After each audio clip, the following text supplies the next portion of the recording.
5 tips for designing with lilies. Number 1, buy them in bud stage or when they're just starting to crack and show color. This is going to ensure that you can enjoy these flowers for a long time. They open from the bottom to the top, so each bloom will open individually, so just be patient and you can enjoy them a lot longer this way. Number 2 is to know what type of lilies you're purchasing.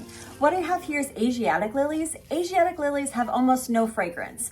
Oriental lilies are a little bit larger, usually have a few more blooms. They have a very strong fragrance and people either love or hate them. So depending on how you're going to use these flowers, just keep that in mind. Tip number 3 is to always arrange your lilies in fresh, clean water. Flower food is a bonus, and make sure you remove any of the lower foliage that's going to be below that water line. It's going to keep your vase and your water clean and your flowers lasting longer. Give each one a fresh cut before placing them in the water. Tip number 4, when your lilies start to open, you're going to see the pollen inside.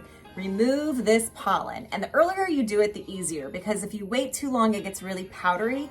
That powder can stain. It'll stain your hands, it'll stain your tablecloth, wherever it lands. So remove the pollen just to keep it clean and simple. And finally, tip number 5, keep lilies away from your pets, especially your cats. Lilies are poisonous and can be toxic to them, even a small amount of pollen. So if you have pets at home, make sure you're keeping them out of reach, maybe in a room with a shut door where your pets are not going to bother them. Happy designing!